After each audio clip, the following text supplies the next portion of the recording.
Buenas tardes a todos ustedes. En nombre del Colegio de la Frontera Norte le damos la mejor de las bienvenidas a nuestras sedes aquí en Tijuana, Baja California y en la Ciudad de México. Igualmente damos un saludo, el mejor de los saludos a todos quienes están conectados vía internet a nivel nacional, internacional y regional. En este día tenemos la oportunidad de presentar una de las principales obras que tiene que ver con un tema central en la vida del país y de otros contextos, como es el Atlas de la Seguridad y Defensa en México, un libro que ha sido coordinado por el profesor Raúl Benítez Manaut, que aquí nos acompaña. Igualmente nos acompañan aquí en Tijuana en el podio la profesora Mariclera Costa, con toda una trayectoria en el ámbito de los derechos humanos, al igual que el profesor Luis Aguilar Villanueva, igualmente destacado profesor, consultor y experto en temas de gestión y políticas públicas, que va a ser uno de nuestros comentaristas principales. Sin duda alguna, el tema de la seguridad en la actualidad es uno de los grandes temas fundamentales. Y ha llegado a ser fundamental básicamente porque en los últimos 15 o 20 años no se le ha dado una respuesta en todas las dimensiones para tratar de reducir el problema de la inseguridad en todas sus dimensiones. Sean esta seguridad pública, seguridad fronteriza, seguridad nacional y seguridad humana. Esta asociada a los temas de desarrollo humano. De esa perspectiva, el libro que aquí se presenta, sin duda alguna, es una gran aportación por un grupo de especialistas, funcionarios públicos y miembros de la sociedad civil, porque a través de sus análisis con diferentes perspectivas, incluso en algunos casos con diferencias de enfoques, es sin duda alguna una aportación interesante y sobre todo fundamentada en argumentos, en un contexto en donde en la actualidad la sociedad nos hace una serie de demandas, tanto a la parte gubernamental como a la parte académica, de tratar de dar respuestas a este problema que hoy nos aqueja. Desde ese punto de vista, este libro que se integra por un total de 53 análisis con diferentes vertientes, es sin duda alguna una gran aportación desde esa perspectiva, por las 4 dimensiones que maneja, pero sobre todo porque nos está planteando una serie de líneas, una serie de propuestas que pueden ser viables en la medida que en el ámbito público se puedan considerar. Desde este ángulo, considero, desde mi punto de vista, antes de dar la palabra al primer comentarista de esta mañana, que desde esa perspectiva es una gran aportación. Es una aportación que la idea es seguir trabajándola con otro ángulo, especialmente focalizándonos a los temas que tienen que ver con seguridad en la frontera, porque la idea es trabajar el Atlas en los próximos años sobre cuestiones de frontera norte particularmente. Pero sin duda alguna esta aportación que aquí nos presenta el profesor Raúl Benítez es sin duda alguna importante. Bajo esa introducción, ahora le daré la palabra al profesor doctor Luis Fernando Aguilar Villanueva, que como lo comentaba, es uno de los principales expertos en temas de gestión y políticas públicas a nivel internacional. Es considerado como el principal introductor de este tema en América Latina y actualmente funge como parte del grupo de los asesores de la ONU en materia de gestión y políticas públicas. Doctor Aguilar, muy bien, bienvenido también a su casa. Adelante. Gracias, José María. Bueno, pues agradezco y valoro la invitación a estar en la presentación de este importante libro, el Atlas de la Seguridad y la Defensa de México 2009, cuyos editores pues han sido el amigo, colega, profesor Raúl Benítez Manaut, Abelardo Rodríguez Sumano y Armando Rodríguez Luna, y que ha sido elaborado, editado, publicado por el Colectivo de Análisis de la Seguridad con Democracia, CACEDE. En primer lugar, quiero dejar claro que seguridad y defensa en México es objeto de mi preocupación cívica, en tanto ciudadano mexicano que padece este terrible mal, pero no es objeto de conocimiento para mí. Por lo tanto, tengo opiniones, tengo malestares, tengo preocupaciones, opiniones o propuestas genéricas de agenda, pero obviamente no tengo conceptos robustos, teoremas o modelos probados y tanto menos evaluaciones empíricas sobre lo que ha estado sucediendo. Esta carencia, esta no especialización en el tema, me permitió acercarme con curiosidad al texto y con expectativas de encontrar conceptos, explicaciones, diseños de política pública, teoría, doctrina sobre esta situación o este mal de México. Mi lectura entonces fue hecha desde un enfoque cognoscitivo, desde una expectativa cognoscitiva, pues quería saber en qué consiste este problema multidimensional, cuáles son las soluciones que se han intentado en el campo de las leyes, en el campo de las políticas, en el campo del gasto, en el campo de los servicios, y cuáles han sido los resultados obtenidos en este abordaje de este problema crónico y crítico del país. El libro tiene una mitad de ensayos cortos sobre diversas dimensiones del tema. Diría que más bien son opiniones ilustradas de autores sobre dimensiones particulares del problema, pero son opiniones ilustradas puesto que se basan en su conocimiento y en la información que estos especialistas poseen. Y la otra parte del libro, la otra mitad casi, son un conjunto de datos que van a ser muy útiles para la investigación futura en cuadros, gráficos y mapas. La primera mitad de los 53 ensayos cortos revisa todo el universo temático del campo de la seguridad y la defensa. Lo pueden ver a ustedes en el índice. Muchos de los ensayos están alineados con la pregunta más importante para mí y más relevante del libro, que es ¿cómo está estructurada conceptual, estratégica e institucionalmente la seguridad nacional? Para mí esta es una pregunta fuerte, detonadora pues de conocimiento. ¿Cómo está estructurada conceptual, estratégica e institucionalmente la seguridad nacional?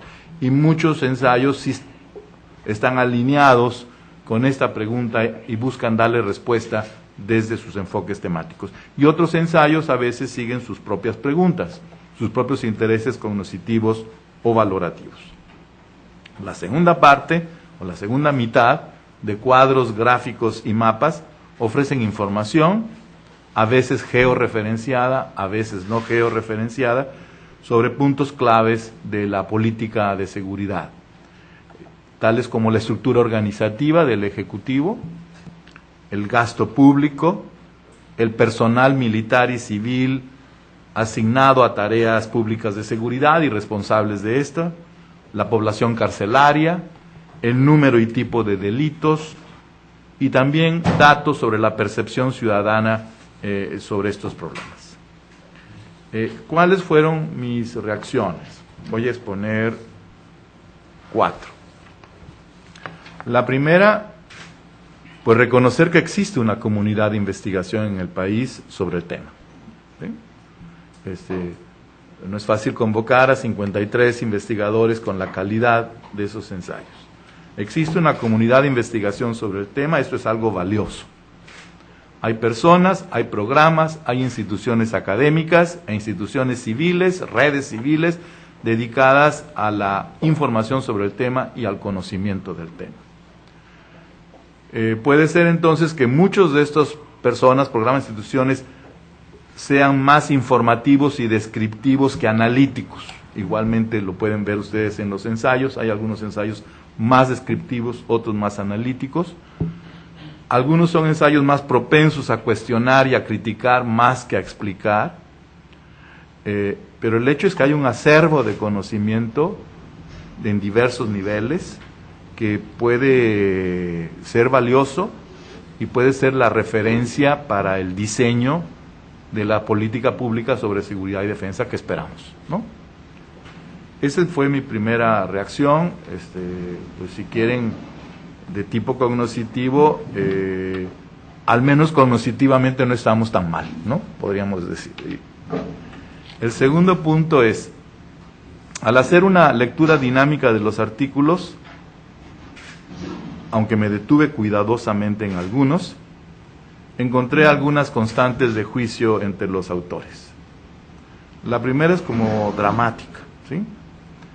Es la desarticulación, la dispersión, la carencia de integración entre conceptos, prácticas, temáticas y organismos dedicados a la seguridad, que en opinión de algunos tiene que ver con la carencia de una, cito, estrategia política, doctrina integral de seguridad, En otros es una ausencia de definición ordenada de prioridades y temáticas a atacar.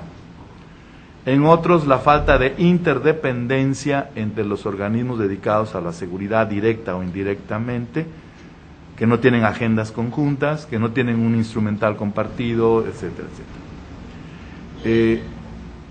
Entonces, al leerlo, yo descubro que hay desarticulación en la misma política de seguridad, es lo que están afirmando, ¿no? A lo mejor puedo tener malas interpretaciones, pero estoy recapitulando lo que leí. Hay desarticulación en la misma política de seguridad, hay desarticulación entre la política de seguridad y otras políticas. Unos mencionan la política exterior, otros la política bilateral con Estados Unidos, otros la política social, etcétera.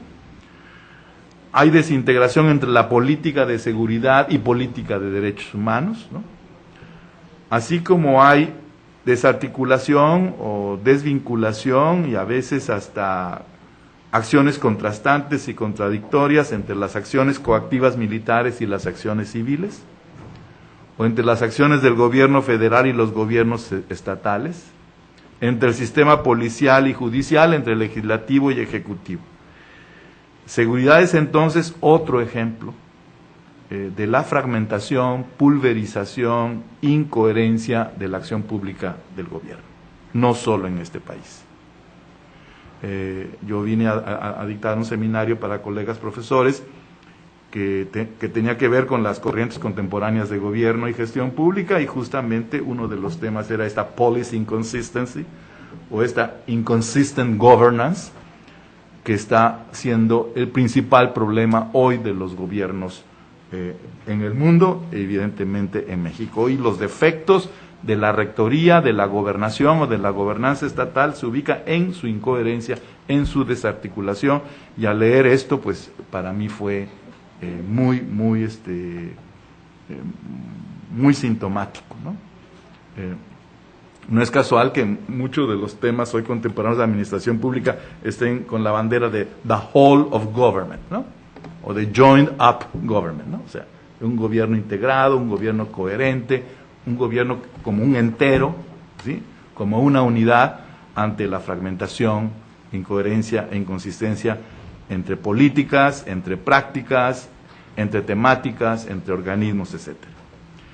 Otro punto que aprecié mucho en la lectura es que el estudio de la seguridad no es autocontenido en los autores, sino es enmarcado en el marco de la transformación inconclusa y confusa del sistema político mexicano, en su transición del autoritarismo a la democracia. Esto es una constante, muchos hacen su reflexión ubicándola en este marco de la transformación inconclusa de la democracia mexicana, y también lo hacen y lo estudian en el marco de las relaciones no estabilizadas entre México y Estados Unidos. Es una constante, no lo estudian por sí mismo o lo estudian directamente, pero enmarcado en la transición democrática y en las relaciones México-Estados Unidos. Al hacerlo, muchos artículos destacaron la debilidad estructural o institucional del Estado mexicano. Hay un artículo que a mí quizás por el momento que estamos viviendo, que aprecié mucho, es el estudio sobre Juárez, ¿no? Que lo encuentran en la página 162. Entendí más cosas sobre Juárez a partir de ese buen artículo, y él marca la debilidad estructural e institucional del Estado mexicano en determinados territorios, donde no existió, o donde existió de manera incoherente, negligente, parcial. Y otros artículos destacan la debilidad estructural del régimen democrático contemporáneo que estamos viviendo. Entonces, las situaciones de ingobernabilidad que se padecen y que la inseguridad multiforme y dramática del país expresa y recapitula, pues tienen que ver con lo que ellos llaman la debilidad institucional, la debilidad política, la debilidad fiscal, la debilidad administrativa del Estado, del gobierno, la debilidad en la coordinación entre los órdenes de gobierno, federación, estados y municipios. En algunos estudios se menciona y se cuestiona la incompetencia de los gobernantes y sus equipos, particularmente los equipos policíacos. En otros se menciona la impotencia de estos gobiernos porque no carecen de las capacidades institucionales, fiscales, políticas, ¿no?, para abordar exitosamente este asunto. Y aquí regresamos pues al tema, otro tema contemporáneo que atraviesa prácticamente a todos los estados del mundo, la cuestión sobre la capacidad y eficacia directiva de los gobiernos, ¿no? Si algo está hoy en el corazón de la preocupación ciudadana y en el centro de las disciplinas que estudian gobierno, es la pregunta sobre si los gobiernos gobiernan y cuáles son las condiciones que hay que crear para que los gobiernos estén en aptitud de gobernar. Esta cuestión de la capacidad, eficacia directiva de los gobiernos. Lo que eché de menos es que no hay evaluaciones, ¿no?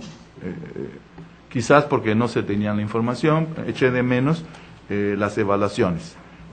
Parece un campo, al menos a partir del libro, sin evaluación, ¿sí? Ojalá Raúl me haga un comentario. Eso sí es preocupante, ¿no?, que haya un campo de seguridad que no está dotado con el arsenal de evaluaciones requeridas para no estar haciendo opiniones, ¿no?, sino juicios de hecho muy contundentes. Un par de comentarios finales. Me sigue dando vuelta en la cabeza por qué se llamó Atlas, ¿no? A esta combinación de ensayos, cuadros, gráficos y mapas. Pero ese es el típico prurito de académico, ¿no? No importa, finalmente ya tenemos datos, ¿no? Y tenemos una comunidad científica que nos muestra sus potencialidades. Y lo perfecto es enemigo de lo bueno, sería mi último comentario. Creo que hay un buen inicio con esta publicación. Se comienza a compilar y a ofrecer datos, a hacer públicos datos, de modo que dejemos de hablar líricamente sobre el tema o prejuiciadamente sobre el tema y empecemos a hablar analíticamente y a proponer no agendas o principios normativos o sueños de futuros posibles, sino propuestas de políticas específicas, apropiadas, integradas, transversales, etc. Entonces, agradezco a CACEDE la oportunidad de un neófito en el tema, pero un ciudadano que padece el problema y angustiado por el problema, pues haya mejorado su conocimiento sobre este tema crucial para la estabilidad del país y para la viabilidad futura del país. Pues muchas gracias. Muchas gracias, doctor.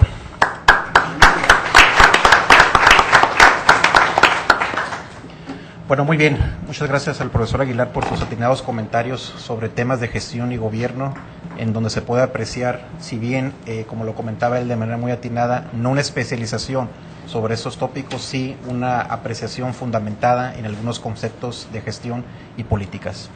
A continuación le daré la palabra a la profesora Maricler Acosta. Como ustedes saben, la profesora Acosta es una reconocida activista y defensora de los derechos humanos en México y en América Latina. Ha sido una figura prominente en la promoción de los derechos humanos por más de 15 años. Ella tiene estudios de sociología por la UNAM y tiene igualmente estudios de posgrado en ciencias políticas por la Universidad de Essex en Gran Bretaña. Fue subsecretaria para Derechos Humanos y Democracia en la Secretaría de Relaciones Exteriores del 2001 al 2003.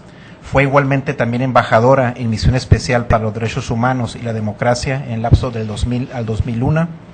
E igualmente fue presidenta de la Comisión Mexicana de Defensa y Promoción de los Derechos Humanos, de la cual fue uno de sus principales miembros, y fue en su momento directora ejecutiva y miembro fundador de la Academia Mexicana de Derechos Humanos, Asociación Civil. Maricler, bienvenida a tu casa, el Colegio de la Frontera. Adelante. Muchas gracias. Y realmente quiero decir que estoy muy emocionada de estar aquí.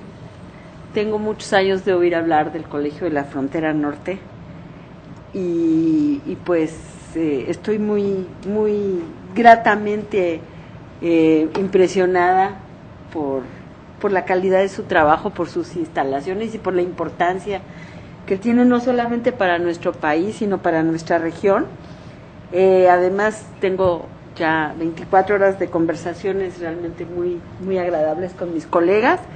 Y además la sorpresa de encontrarme con amigos y colegas muy entrañables con los que he compartido a lo largo de mi vida experiencias muy importantes, así que más puedo pedir.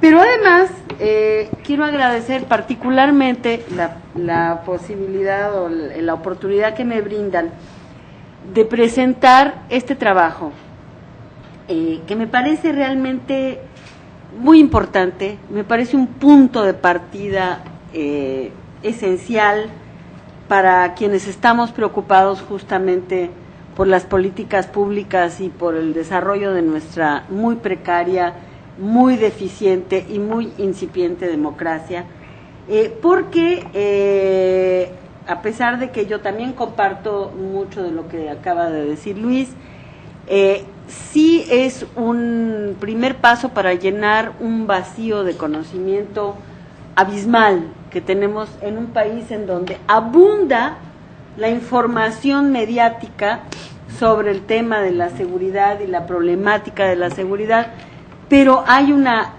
carencia profunda de datos duros y de establecimiento de relaciones entre un evento y el otro, y desde luego pues todo esto genera una gran preocupación, una gran angustia y muchos problemas. De manera que, tratándose como se trata de la preocupación principal de quienes habitamos en México, la seguridad, por lo menos así lo dicen las encuestas, me parece que es un paso fundamental el llenar este vacío con este atlas, que espero además, según nos ha comentado el doctor Benítez, pretende ser el primero de una serie. Ojalá que así sea. Y ojalá que instituciones como el Colegio de la Frontera y otras apoyen este esfuerzo tan grande y tan importante.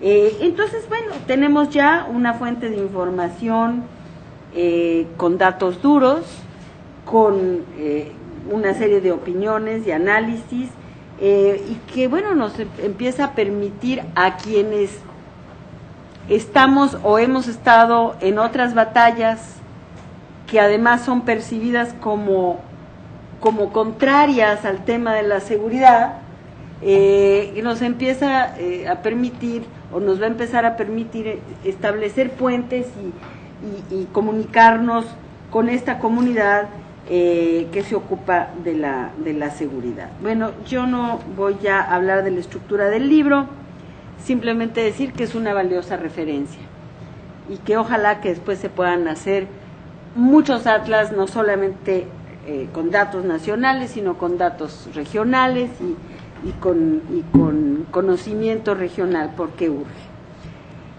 Yo quiero decir que, bueno, pues es evidente que vivimos una crisis de seguridad en nuestro país, y que tenemos un enorme reto por delante, primero porque las políticas actuales de seguridad, y esto se desprende de la lectura del libro, pues no parecen haber incidido en una mayor seguridad, y bueno, hay todo un debate sobre eso, pero pues a todas luces es evidente, por lo menos para los ciudadanos de a pie como yo, que están fracasando estas políticas de seguridad. No solamente tenemos el reto de enfrentar esta enorme crisis de seguridad, sino que además tenemos que hacerlo tratando de preservar lo que hemos avanzado en materia de construcción de la democracia. Y para una persona que ha dedicado muchos años de su vida a la defensa de los derechos humanos, pues esto es fundamental.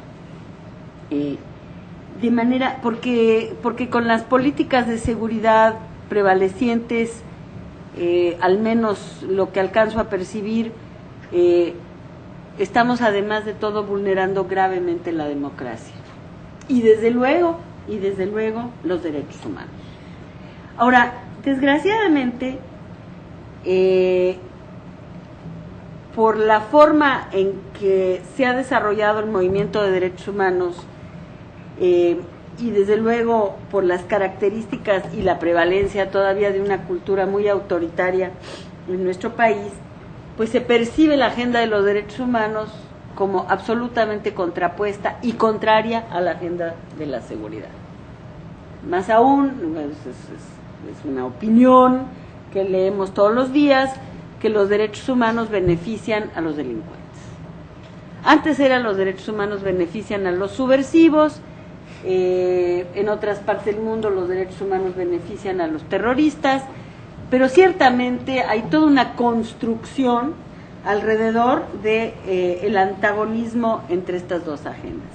En realidad, yo creo que este antagonismo no beneficia a nadie más que justamente a la delincuencia y a la violencia. Es decir, es un antagonismo espurio, es un antagonismo falso, no hay tal. Lo que pasa es que sí transitamos en rieles separados. Y hay que empezar a tratar de buscar los puntos de encuentro entre esas dos agendas. Y bueno, y aquí hay gente que ha dedicado su vida a eso, desde la acción. Y me refiero al compañero José Luis Pérez Canchola, que ojalá pueda compartir con nosotros en algún momento algunas de sus experiencias en este sentido. Pero creo que allí todavía tenemos una asignatura pendiente y creo que hay una entrada y el libro nos la proporciona. Creo que hay que profundizar mucho en esto y es el tema de la justicia. Es decir, la seguridad sin justicia no sirve para nada. Y la justicia, pues entendida como la posibilidad o la serie de instituciones y de procedimientos para resolver conflictos de una manera civilizada y legal. Me acabo de inventar una definición, así que me van a disculpar. Pero en todo caso, lo que queda muy claro es que las políticas de seguridad prevalecientes en nuestro país no han tomado en cuenta a la justicia como un factor esencial, fundamental para asegurar la seguridad. Un criminólogo muy connotado que lamentablemente ya no está con nosotros, Rafael Ruiz Harrell, se dio a la tarea de estudiar justamente este problema y hacer un análisis estadístico de este tipo de situaciones en la Ciudad de México, con datos de la propia Procuraduría de Justicia de la Ciudad de México. Y era muy interesante ver cómo a medida que aumentaba la delincuencia en la Ciudad de México, estoy hablando de la década de los 90, aumentaba también el uso de la policía, ¿sí? y se incrementaba en forma sideral el reclutamiento de fuerzas policíacas, pero todo lo que tenía que ver con la justicia se había quedado prácticamente estacionario desde la década de los 50. Entonces había algo así como 12 policías por delincuente en la Ciudad de México, pero había un 98% de impunidad. Entendida por impunidad el hecho de que el delincuente es supuestamente, en el mejor de los casos, el presunto delincuente atrapado, llevado ante un agente del Ministerio Público que integra una averiguación previa, hace una investigación, se hace de datos y de indicios sobre el presunto delito y lleva a este presunto delincuente ante un juez competente que lo consigna para que entonces empiece la verdadera investigación, esto en teoría, ¿no? Y un proceso. Y bueno, de cada 100 delincuentes que eran llevados a la Procuraduría, y sabemos que hay una cifra negra enorme, solamente 2 en ese estudio, y estoy hablando de mediados de los 90, eran llevados ante un juez y eran consignados. Y con ese indicador, Ruiz Harrell medía la impunidad. Se sigue utilizando este indicador. Él fundó una institución que se llama el Instituto Ciudadano para Estudios de la ICESI, Instituto Ciudadano de Estudios para la Seguridad y la Democracia. Y la democracia, no, bueno, sobre la inseguridad, estudios sobre la inseguridad. Y muchas de las estadísticas del ICESI están en este libro. Tengo entendido que ha bajado un poquito el índice de impunidad en la Ciudad de México, pero no en forma significativa. Y desde luego a nivel nacional sigue siendo muy, muy alto. Entonces aquí me parece que hay una entrada para la agenda de los derechos humanos y una entrada, desde luego, para la agenda de la seguridad y que hay que seguirla trabajando. En la medida en que el derecho al acceso a la justicia siga siendo denegado como lo es sistemáticamente en nuestro país, no vamos a tener seguridad. Sería un poco como la hipótesis que tenemos que probar.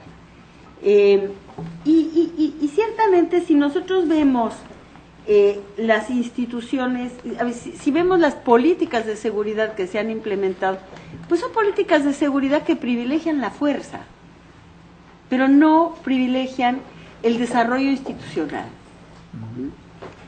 Y si vemos las instituciones de justicia, pues siguen siendo las instituciones del autoritarismo. Esto pese a que ya se emprendió una reforma constitucional, pero que por supuesto ha dejado a resguardo grandes áreas dentro del sistema de justicia para las conductas autoritarias, tal es el caso del arraigo, la negación de derechos humanos, de derechos procesales para cierto tipo de delincuente, etcétera, etcétera. Pero bueno, qué bueno, más vale tarde que nunca, ya vamos a emprender un proceso de reforma del sistema de justicia que va a durar 8 años y en el cual ya hay algunos estados de la República que han emprendido este esfuerzo. Es un esfuerzo financiado fundamentalmente por la cooperación internacional, por Estados Unidos, por el USAID, en el cual hay muy poca participación realmente de la sociedad civil y muy poca participación del movimiento de derechos humanos, lo cual me parece lamentable. Hasta donde yo sé, solamente algunas organizaciones de Ciudad Juárez, que bueno, digo, están participando en el proceso y dándole, monitoreándolo, etcétera, pero desgraciadamente el movimiento de derechos humanos todavía no se mete allí y es realmente una pena, porque lo que tenemos que hacer en este país es eliminar los incentivos para la impunidad, porque el sistema de justicia, que además es un sistema de justicia que yo no soy especialista en el tema, pero por lo que he leído y lo que he escuchado de quienes sí se han ocupado de esto, es un sistema de justicia que heredamos prácticamente intacto desde el porfiriato y que no se modificó sensiblemente ni en la Constitución del 17 y que prácticamente no se ha modificado hasta ahora.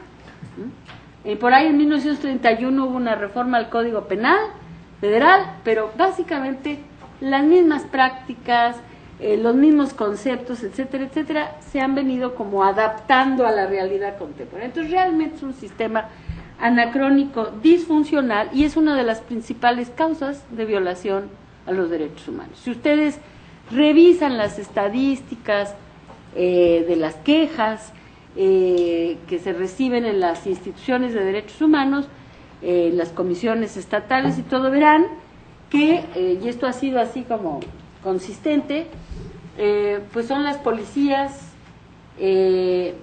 los que se llevan siempre el primer lugar, las policías, las procuradurías, las agencias del Ministerio Público, etcétera, las que se llevan el primer lugar en violación de derechos humanos, seguidas por el sistema de salud, me temo y bueno, en fin, no me quiero meter ahí, y desgraciadamente ahora el ejército. Entonces, bueno, es evidente que en nuestra crisis actual de seguridad se ha reconocido que la policía o las policías mexicanas son incompetentes para resolver este problema del crimen organizado, y entonces se le ha pasado la batuta al Ejército Mexicano. Y en ese sentido, bueno, yo creo que, y no quiero repetir los mantras de la comunidad de derechos humanos, pero ciertamente creo que primero el Ejército Mexicano pues es una institución que goza de mucha credibilidad, que goza de mucha confianza, de mucho prestigio, pero no está preparado para las tareas de seguridad pública. Y por lo tanto, en los últimos años, el número de quejas ante los organismos de derechos humanos que involucran al ejército ha crecido sideralmente. Con lo cual, pues yo creo que se está arriesgando a una institución al desgaste, a la pérdida de confianza y a la pérdida de legitimidad. Y eso me parece verdaderamente grave y peligroso. Quiero terminar con dos breves comentarios. Uno de ellos es que creo que hay dos aportes importantes del movimiento de derechos humanos a la agenda de la seguridad. Bueno, hay muchos, pero hay dos que en particular son instrumentos que nos permitirían empezar a tender puentes entre estas dos agendas y empezar a establecer las conexiones que hay que hacer y que tienen que ver con el tema del acceso a la justicia.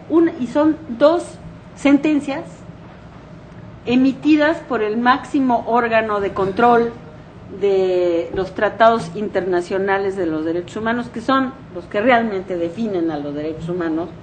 No son ni las nociones que el ejército tiene de derechos humanos, ni las que están en nuestra legislación interna, sino las que están en los tratados internacionales que México ha suscrito y que por lo tanto deben formar parte de nuestro régimen jurídico, y que es la Corte Interamericana de Derechos Humanos. Y son dos sentencias que se acaban de emitir y que se refieren a dos aspectos pues muy problemáticos de nuestra vida nacional y que tienen que ver con este tema. El primero se refiere a Ciudad Juárez y la sentencia se llama Campo Algodonero versus México, y se refiere a tres casos de dos niñas y una muchachita de 20 años que son asesinadas en Ciudad Juárez.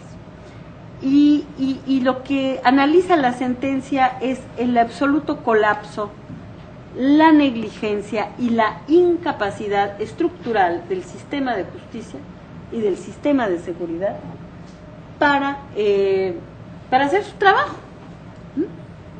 Es una sentencia durísima, porque además de que pone en evidencia esto, pero de una manera así muy, muy sistemática, también pone en evidencia otra cosa terrible, y que es cómo el sistema de justicia está atravesado, además, por patrones de corrupción y de discriminación, que además ponen a las mujeres pues en una situación realmente de indefensión y de vulnerabilidad muy grande, ¿no? Es decir, la impunidad es muy alta, pero si se trata de mujeres es todavía más alta. Pero bueno, se las recomiendo porque allí se da cuenta de cómo simple y sencillamente el que hubiera ciento y tantas muchachitas asesinadas, torturadas y mutiladas, cuyos cuerpos se encontraban en lugares como el Campo Algodonero, no era motivo de preocupación realmente para nadie. Y analiza por qué. Y la otra sentencia que me parece también muy importante y que nos lleva directamente al tema de por qué la militarización de la seguridad pública conlleva tantos riesgos, es una sentencia que tiene que ver con la guerra sucia y tiene que ver con el legado terrible que aún no queremos encarar, y aquí hay un artículo muy interesante al respecto en el Atlas, de los crímenes de Estado cometidos por el gobierno de México para reprimir a la oposición política en décadas anteriores. Y que mientras no resolvamos ese legado de crímenes de Estado, no vamos a poder encarar el problema de la impunidad, porque siguen impunes esos crímenes.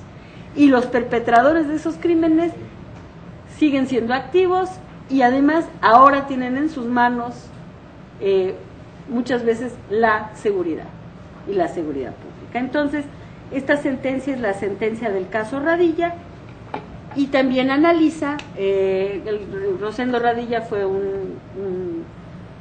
pues un expresidente municipal de Atoyac de Álvarez que fue desaparecido en 1974. Fue detenido en un retén militar y desaparecido posteriormente. De esa sentencia o de ese caso hay 122 casos adicionales ligados a ese expediente que dan cuenta de un patrón sistemático de ruptura del Estado de Derecho por parte justamente de las fuerzas encargadas de preservar el Estado de Derecho, ¿no?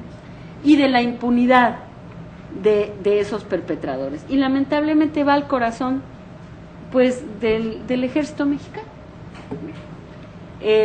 Y va al corazón de uno de los temas pues de mayor controversia actualmente, que es todo el tema del fuero militar y de la impunidad de los abusos de autoridad y violaciones de derechos humanos cometidos por el ejército. Entonces, yo quiero decir que ojalá que tengamos oportunidad de trabajar este tipo de materiales de manera conjunta, que no se queden solamente en el circuito de las denuncias y en el carril que el gobierno de México ha destinado y en el cual yo participé activamente para lidiar con la presión internacional en materia de derechos humanos, y que sirvan realmente para alimentar nuestro conocimiento y nuestras propuestas para un tema que para todos nosotros es tan caro y tan importante como el de la seguridad en democracia. Pido disculpas por mi colgazón, pero bueno, tenía muchas cosas que quería decir. Muchas gracias. Muchas gracias, profesora Mariposa.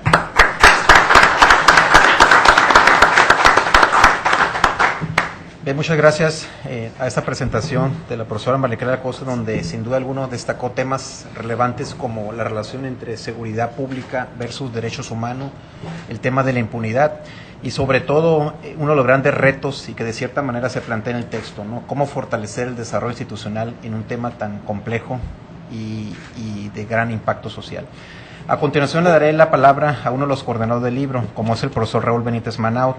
El profesor Raúl Benítez Manaut es uno de los principales expertos sobre los temas de seguridad pública y seguridad nacional. Él actualmente es coordinador o presidente del colectivo Con Seguridad y Democracia, CACEDE, que fue la organización que promovió este texto. Igualmente es profesor e investigador del Centro de Investigación sobre América del Norte de la UNAM. Él cuenta con estudios de doctorado en estudios latinoamericanos por la UNAM, es maestro en Economía y Política Internacional por el CIDE y como lo comentaba, es uno de los principales expertos sobre estos aspectos y tiene una gran cantidad de estancias de investigación en diferentes partes del mundo, como son en Washington D.C., en Colombia, Nueva York, en España, en Francia, entre otras, en donde ha tenido oportunidad de discutir estos temas tanto con funcionarios como con académicos. Igualmente, Raúl, bienvenido a tu casa, el Colegio de la Frontera Norte. Adelante. Sí, muchas gracias. Bueno, primeramente yo deseo agradecer al COLEF el espacio para poder discutir y presentar el Atlas de la Seguridad y la Defensa de México 2009, al director, a mi buen amigo Tonatiuh Guillén, a José María, que siempre ha sido un animoso y entusiasta promotor de estos diálogos aquí en el COLEF con el CACEDE sobre seguridad. Y también en esta ocasión agradezco mucho los comentarios que nos hacen el profesor Luis Aguilar y Maricela Acosta. Ambos en su especialidad son muy reconocidos. Yo me permito discrepar con el profesor Aguilar. Él como uno de los principales, si no es que el principal académico que introdujo los estudios de la administración pública y la ciencia política y los procesos de toma de decisiones en nuestro país en distintos ámbitos, en la UNAM, en el Instituto Nacional de Administración Pública, en la UAM y ahora aquí en el COLEF, pues es muy reconocido como politólogo experto en toma de decisiones y administración pública, y la seguridad y la defensa son ámbitos de la seguridad pública. En el caso de la defensa es un ámbito exclusivo del Estado, la defensa del país. En el caso de la seguridad pública es un ámbito casi exclusivo de los 3 órdenes de gobierno, el federal, el estatal y el municipal, y también crecientemente pues de la ciudadanía. Por la condición de democracia, las políticas de seguridad tienen que estar también retroalimentadas con la participación activa de la sociedad civil. Los comentarios de ambos son muy enriquecedores. Yo quiero señalar también que este atlas está en divulgación abierta en la página web de nuestro colectivo, el colectivo de análisis de la seguridad con democracia, en la página web www.seguridadcondemocracia.org, íntegro, porque uno de los propósitos de nuestra asociación civil es divulgar los debates que tenemos sobre seguridad y defensa en el país y hacerlos públicos y hacerlos de acceso al público nacional e internacional, y por ello el Atlas contribuye a esto. Ahora, ¿por qué el Atlas? México es un país que está saliendo de un largo periodo de vida autoritaria de más de 70 años, pero digo está saliendo porque no ha salido, y en el ámbito de las políticas públicas no ha salido de la herencia del régimen anterior. Todas las instituciones son las mismas, la Constitución es la misma, el Ejército tiene los mismos fueros, los organismos de seguridad pública tienen la misma ley que los protege, la ley del municipio libre, que hace que en nuestro país de una forma completamente irracional haya no se sabe cuántos cuerpos de seguridad policíaca en el país. En el 2005 el actual secretario de Seguridad Pública, Genaro García Luna, decía que había 1,664 cuerpos policíacos. El año pasado hizo una declaración inusitada, también el propio Genaro García Luna, que es un tipo que conoce muy bien su ámbito, que habló de más de 2,000, o sea, subieron 400 cuerpos de seguridad pública. Pues yo no sé en dónde están, en qué municipios están. Y esta disparidad viene también desde cuerpos de seguridad pública muy profesionalizados, en el bueno y en el malo sentido de la palabra, en el Distrito Federal, en las ciudades grandes como Guadalajara y Monterrey, y cuerpos de seguridad pública de 2, 3, 4 personas bajo la orden de un presidente municipal en una comunidad indígena o campesina, que lo único que hacen es cuidar la casa del presidente municipal y ser su compadre y emborracharse con él. Entonces es una cosa muy complicada de analizar, está totalmente disgregada, y ahí viene uno de los problemas que señalaba y preguntaba el profesor Aguilar con toda razón. Bueno, ¿cómo evaluar los problemas del país? El país cambió radicalmente de doctrina de la seguridad nacional, de la doctrina de la Guerra Fría, donde había 2 enemigos, los comunistas, y paradójicamente de forma muy ideológica y discursiva, pero no real, los Estados Unidos. El nacionalismo mexicano alimentaba el tema de que Estados Unidos era el enemigo, pero obviamente no lo era, y para el gobierno no lo era, y para los empresarios no lo eran, que estaban buscando de forma desesperada tratados de libre comercio y apertura de las fronteras. Para las familias campesinas menos, era la única vía de salvación de la sobrevivencia campesina en nuestro país. Entonces, clases medias adoptan el modelo de consumo norteamericano, las clases campesinas se adaptan al modelo laboral norteamericano y sobreviven del modelo laboral norteamericano. Los empresarios cada vez se acercan más a los mercados estadounidenses. La inversión extranjera en México llega a salvar la economía después de las grandes crisis de los años 80, pero eso no se reconoce y hay un debate. Bueno, el problema viene aquí en cómo evaluar. En el ámbito de la seguridad y la defensa en México no hay INEGI, no hay Consejo Nacional de Población, no hay Instituto Nacional de Geografía, Estadística e Informática, ni Consejo Nacional de Población. Yo creo que esas 2 instituciones del Estado mexicano son del Estado, son de todos los mexicanos, no pertenecen a ningún gobierno y son unos captadores de estadísticas socioeconómicas magistrales. Pero en el ámbito de la seguridad y la defensa simplemente no hay INEGI. Y la PGR hace muy poco por ni siquiera intentar acercarse a un tipo de competencia sistematizando una información. Las procuradurías de los estados lo mismo, la deficiencia es peor que la del PGR, que ya es muchísimo decir, y los municipios mucho menos. Y luego no entendemos por qué nadie entiende qué pasa con la seguridad. Voy a dar un dato. La información es secreta, tal cual secreta. Yo conseguí esta semana un documento del FASP, Fondo de Apoyo a la Seguridad Pública Federal, a los municipios y estados del país.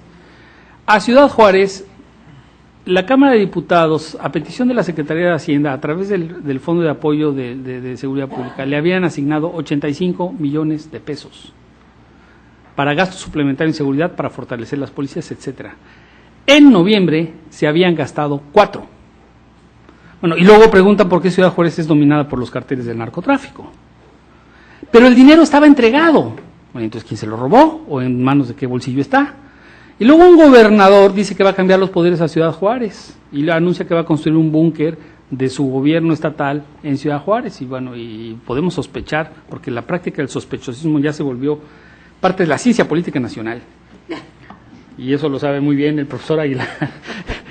Pues podemos sospechar que el dinero para la seguridad pública es para construirle oficinas bonitas al gobernador con vidrios que lo protejan de balas de 50 milímetros, porque yo no me explico otra cosa. Pero nos preguntamos, ¿qué está pasando? Bueno, ¿qué está pasando? El abandono, descuido, falta de profesionalización, corrupción, etcétera, que lleva a situaciones límite como la de Ciudad Juárez. En materia de información, cuando fue aprobada la ley del IFAI, la ley de acceso a la información pública del Estado mexicano en el año 2002, esa ley fue aprobada con varios candados, pero las Fuerzas Armadas dijeron, o se le mete un candado de seguridad nacional, o yo bloqueo esa ley en el Congreso y mis amigos son los del PRI. Las Fuerzas Armadas, todos sabemos que tienen una relación simbiótica con el PRI, porque el PRI es un hijo de las Fuerzas Armadas. Los generales de la República construyeron al PRI en los años 20 y 30, es hijo de ellos, genéticamente hablando. Por eso el oscurantismo informativo de las Fuerzas Armadas, pues es el mismo oscurantismo del régimen anterior. Entonces, se le ponen candados a la información de seguridad y defensa, y nadie tiene acceso a esa información de seguridad y defensa.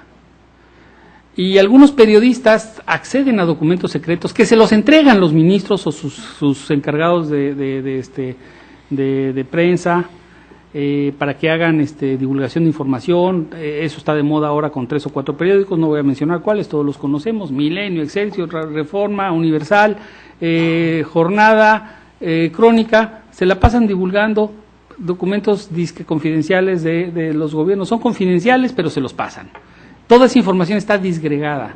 Como dice Mariclera Costa, vivimos una inundación mediática de información porque no la tenemos oficialmente.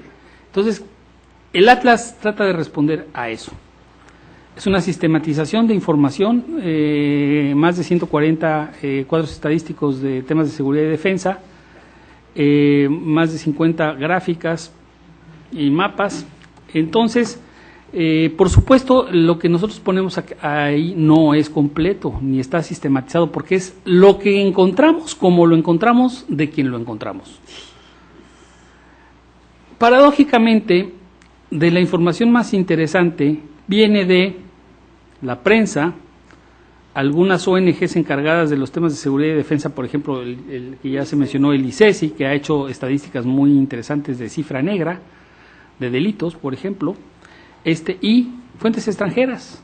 Por ejemplo, en este país, toda la información que se tiene de la ayuda de los Estados Unidos a las Fuerzas Armadas, a la PGR, al CISEN, y bajo la cobertura de la llamada Iniciativa Mérida, sale de Washington, toda. México no entrega nada, nadie nos ha entregado nada, la pedimos y no la entregan. Entonces, que hay un imperialismo informativo, colonialismo informativo, pues sí la hay, pero ¿quién tiene la culpa? Los mexicanos. Yo no le voy a echar la culpa a un congresista americano porque pidió al Departamento de la Defensa que le den la información y luego él la hace pública. Al revés, le agradezco que nos proporcione esa información porque en México no nos la van a dar y no nos la dieron. Entonces, algo similar sucede con el análisis. ¿Cómo interpretar? Esa es la gran preocupación del profesor Aguilar, que me dice, bueno, ¿cómo evaluamos esto? Hay críticas, etcétera. ¿Cómo evaluamos la situación de la seguridad y la defensa en el país? ¿El tema del crimen organizado ha avanzado o la estrategia del gobierno lo puede contener? Las opiniones están muy polarizadas. Hay quien dice que se está ganando la guerra, hay quien dice que se está perdiendo la guerra. Yo creo que no se está ganando ni se está perdiendo, es una guerra distinta para analizar. Ahora voy a dar una interpretación de ello, pero quiero señalar las evaluaciones que se hacen de la información disponible. Punto número 1. El dato estadístico que se ha vuelto clave en todo el mundo, no en México, en todo el mundo, para medir seguridad es homicidios por 100,000 habitantes. Entonces, este es un dato estadístico universal acordado en la Organización de las Naciones Unidas. Entonces nosotros que tenemos que América Latina es el continente más peligroso del mundo en homicidios por 100.000 habitantes, es el que registra más.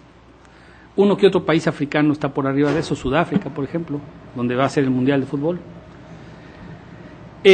Uno de los países más peligrosos para la ciudadanía es Colombia, y fue Colombia. En los años 90, la ciudad de Medellín y Cali andaban bordeando los 100 homicidios por 100.000 habitantes. Ciudad Juárez está llegando a 200 homicidios por 100.000 habitantes. La cifra del año pasado anda superando ese dato. O sea, es el doble de peligrosa para los que ahí viven que lo que fueron Medellín y Cali hace 15 años.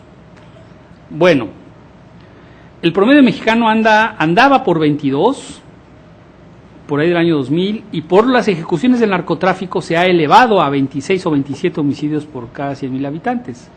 Ya la acción del narco nos ha elevado de lugar y de riesgo.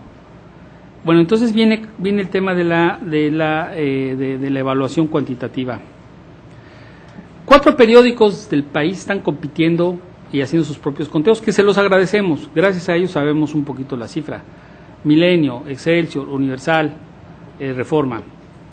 Y entonces sacan evaluaciones de que los homicidios, por ejemplo, en el año 2009, el Excelsior saca una cifra baja, como 6.000, el Milenio saca una cifra alta, como 8.000.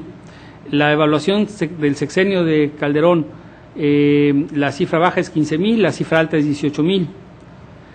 Entonces en el gobierno especulan, critican la información de la prensa, etcétera, pero no nos dan la cifra del gobierno. Bueno, ¿y de quién tiene que salir la cifra? Pues del gobierno. Yo quiero ver la cifra de la PGR, no del Milenio. Felicito a los periodistas que hacen esos conteos en esos periódicos, felicito a la política editorial del periódico de tratar de contar lo que el gobierno no da. Pero entonces eso nos lleva al esfuerzo de llamarle Atlas a esto, tratar de sistematizar información para tener en un solo volumen la recopilación de información, que fue muy difícil recopilarla, fue uno de los esfuerzos más complicados. Es un primer esfuerzo, por supuesto, que tiene muchísimas carencias. No me concentraría yo en criticar lo que hicimos nosotros, pero yo tengo una lista de 20 problemas aquí en este libro, ¿no? Y a lo mejor hay otros 20, si se lo damos a 5 comentaristas más, le digo, a ver, búscale los defectos, los va a encontrar. Que sería muy bueno, porque para hacer ediciones subsecuentes necesitamos saber dónde están las vulnerabilidades, las he comentado con mis amigos. En la parte del análisis, bueno, tenemos 17.000 ejecutados en el sexenio, vamos a usar esa cifra.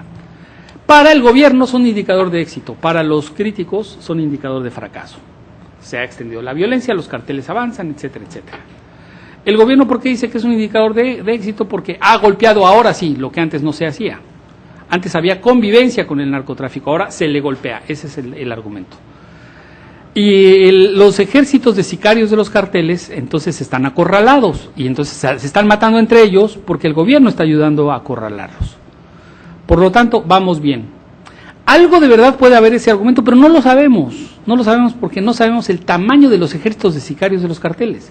Sabiendo eso, entonces podríamos tener más información de si se va ganando o se va perdiendo la guerra. Yo podría decir, a más muertos alguien puede ganar una guerra, por supuesto. La Unión Soviética perdió 25 millones de personas en la Segunda Guerra Mundial, fue el país que más entregó muertos y ganó la guerra. En Alemania murieron menos personas y perdió la guerra. O sea, puede ser un indicador de muertos ganar una guerra. Ahora, la pregunta al gobierno es, ¿le preguntó el gobierno a los mexicanos si quieren que haya más muertos para ganar la guerra? Es una pregunta. Pero si nos vamos a las evaluaciones estrictamente militares, podría tener razón el gobierno. Ahora bien, los críticos dicen, estos muertos están causando una gigantesca ingobernabilidad e imagen de pérdida de control al propio gobierno. También tienen razón los críticos. El problema es, ¿se está perdiendo o se está ganando? Los críticos dicen, no voy a dar los nombres, pero ya todos los conocemos, se está perdiendo la guerra y hay que cambiar radicalmente de estrategia. Bueno, hacia las estrategias nos vamos. Yo soy de los que cree que la estrategia militar y policíaca de reforzamiento militar y policíaco no va a solucionar los conflictos en varias ciudades del país, donde se han registrado las más altas tasas de homicidios. Solo Ciudad Juárez concentra entre el 20 y el 25% de los homicidios de todo el país. Yo soy de los que cree que no todo México es igual a Ciudad Juárez. O sea, el estado fallido sí está fallido en Ciudad Juárez, pero no, eso no es todo el país. La prensa internacional va a Juárez, hace un artículo sobre Juárez, y en el mundo creen que todo México es igual desde Ciudad Juárez. Creen que una calle en San Ángel es igual que la avenida principal de Ciudad Juárez. Esa es la imagen que se transmite. Por cierto, no lo es, pero parece. El gobierno no ha perdido el control, pero parece que lo ha perdido. Y al parecer se puede transformar una percepción en una realidad, porque así es la ciencia política. Una cosa que parece, al final de cuentas, es en ciencia política. La ciencia política no es ciencia militar. La ciencia militar cuenta muertos, bajas y heridos. La ciencia política es mucho más ambigua, tiene mucho más zonas grises para el análisis fino de la ciencia política.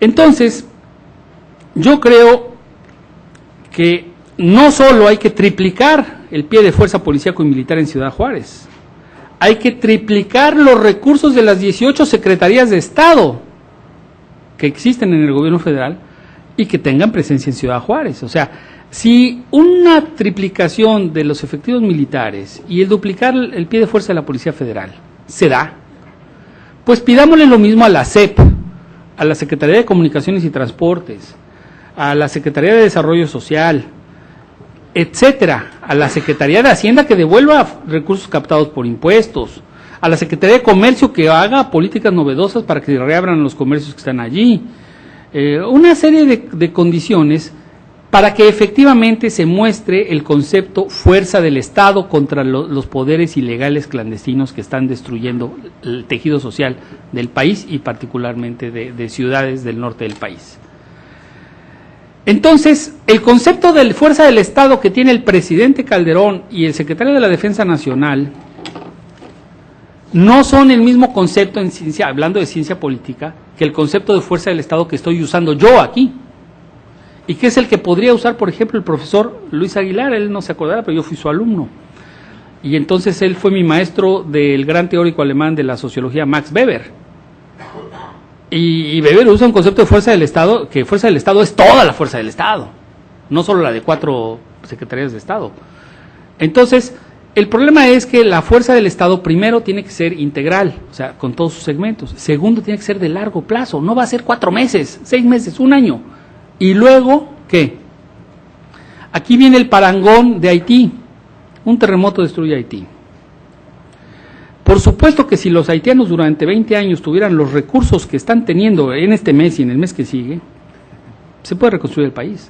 Pero a ver, ¿quién garantiza que a los haitianos les van a dar las potencias del mundo y los países del mundo las millonadas de dinero que le están dando este mes durante 20 años? Nadie. En Indonesia solo duró 8 meses el esfuerzo de reconstrucción. Bueno, lo mismo es en Juárez.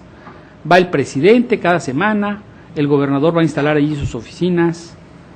¿Por cuánto tiempo va a hacer eso? Cuando se aplicó el programa México Seguro en las ciudades del norte de Tamaulipas, Reynosa y Matamoros, llegó el ejército, controló la situación, desaparecieron los muertos y los ejecutados en Reynosa y en Matamoros. Sí, pero el ejército estuvo 3 meses. Las cifras de baja de violencia fueron abrumadoras. Resultado, exitosísima la presencia del ejército. El ejército, como buen ejército, cuando gana se repliega. Bueno, a los 3 meses posteriores estaba igual la situación. ¿Tiene el ejército mexicano para ir a Reynosa y a Matamoros a dejar 2.500 hombres para 10 años? ¿Tiene el ejército mexicano y la Policía Federal de México capacidad para mandar a los 9,000 integrantes que en este momento hay en Juárez 5 años? ¿Tiene la Secretaría de Educación Pública capacidad para triplicar el número de maestros? ¿Tiene la Secretaría de Salud capacidad para triplicar el número de doctores y construir clínicas? Esas son las preguntas, porque para mí la fuerza del Estado es esa, y sería la única forma de normalizar la situación de Juárez. Yo no estoy diciendo que se deje de lado el uso de las Fuerzas Armadas y de la policía, no se puede. No se le puede dar un cheque en blanco a los carteles del narcotráfico. Lo que estoy diciendo es que el mismo esfuerzo militar y policiaco se haga simétrico, integral. Entonces ahí había un reforzamiento integral de la seguridad, integrando conceptos como de seguridad humana, derechos humanos, etcétera, etcétera, etcétera. Bueno, regresando al Atlas como publicación. Para mí es prematuro, con la información que hay, decir el gobierno va a ganar la guerra, que es la versión oficial, la versión de los estadounidenses. Lo ha dicho Hillary Clinton, lo ha dicho el embajador Carlos Pascual, que es gente muy bien informada. Carlos Pascual es un embajador realmente bien informado de la situación del crimen organizado en México. Sus conferencias de prensa a mí me asombran el manejo analítico e informativo. Lo han dicho, se va a ganar la guerra y ellos tienen que decirlo, porque si no lo dicen, entonces ¿para qué? ¿Cómo justifican tanto dinero gastado en su Congreso, en Washington? Lo ha dicho el presidente, lo dijo el procurador Medina Mora, lo dice el secretario de la Defensa, etcétera, etcétera. Tienen que confiar en su despliegue militar, su despliegue policiaco. Y están los otros, los que dicen el gobierno ya perdió la guerra. Yo creo que ninguno de los dos tiene un diagnóstico definitivo, porque el manejo de la información para hacer esos diagnósticos es todavía muy primitivo. Para mí es una guerra asimétrica, transnacional, de lo que llaman los americanos de baja intensidad e irregular. Comparar pies de fuerza numéricos no sirve, porque la calidad y la cantidad no se dan con el peso específico que tienen en ese tipo de guerras. Pudiera haber un empate estratégico. Los narcos avanzaron, el gobierno avanzó, desplegó fuerza, estamos a la mitad de la cancha de fútbol, en el intermedio de la mitad. Los narcos hicieron una cosa atroz, asesinaron en una fiesta a 15 muchachos, esto abrió la caja de Pandora, generó una crisis. Entonces el presidente tuvo que atender de forma apresurada. En sus análisis el secretario de Gobernación y el presidente dijeron de forma apresurada, fue un pleito entre pandilleros. Eso les costó la ira de los juarenses. Entonces, hacer juicios contundentes es muy difícil, porque nos falta información. Nosotros en el Atlas tratamos de compilar lo existente, tratamos de darle unidad. Los análisis están en ese sentido. Nosotros publicamos el análisis del general Barry McCaffrey, las declaraciones del presidente de la República hechas hace exactamente un año, en febrero, sobre de que es una guerra contra el narcotráfico, y la declaratoria de guerra del presidente hecha a un periodista. Incorporamos también las críticas a esta percepción de que se va ganando la guerra, una crítica muy contundente de Sergio Aguayo.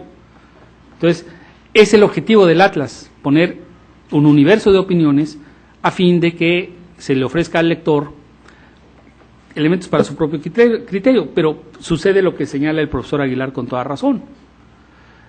Falta mucho para las evaluaciones. Sin embargo, creemos que esta publicación avanza en la búsqueda de debates y de conceptualización, porque no la hay. Y que, por desgracia, en la parte informativa tenemos la desgracia de que no contamos con un INEGI y un CONAPO en el área de seguridad y defensa. No la hay. En el área de defensa, particularmente, la información es del extranjero, toda es del extranjero, proviene de fuentes internacionales. México no ofrece información del área de defensa. Y finalmente, para no alargar mucho esto y ofrecer un espacio para debate con el público, quiero decir, el nombre Atlas de la Seguridad y la Defensa de México 2009 no es muy original. Copiamos este nombre de un esfuerzo que se inició en Argentina en el año 2005, de una publicación de una ONG que se llama Resdal, que se llama Atlas de la Defensa de América Latina.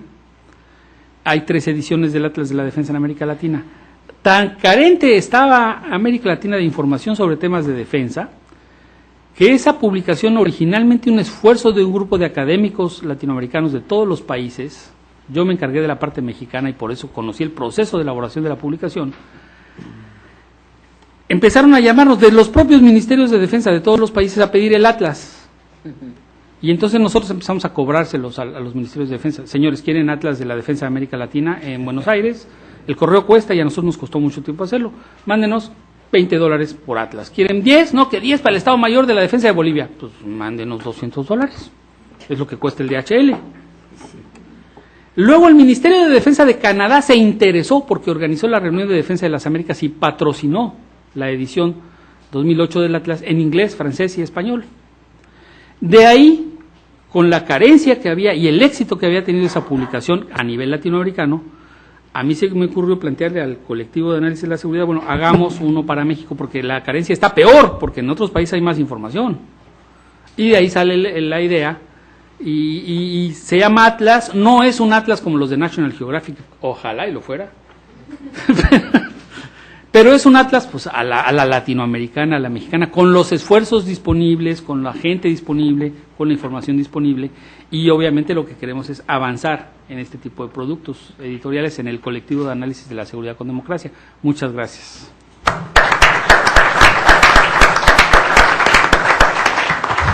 Muchas gracias, profesor Benítez, en donde sin duda alguna planteo dos temas o dos cuestiones centrales que quizás sean objeto de alguna intervención por parte de ustedes. Uno, ¿estamos perdiendo, ganando la batalla? Y segundo, ¿en qué consiste eso que se llama fuerza del Estado?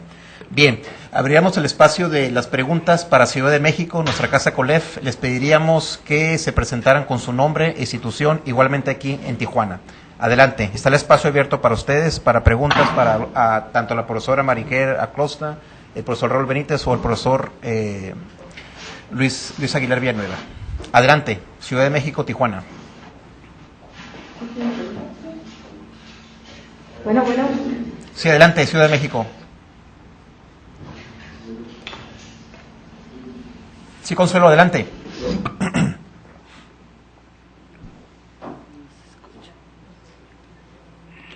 Ay, qué lástima.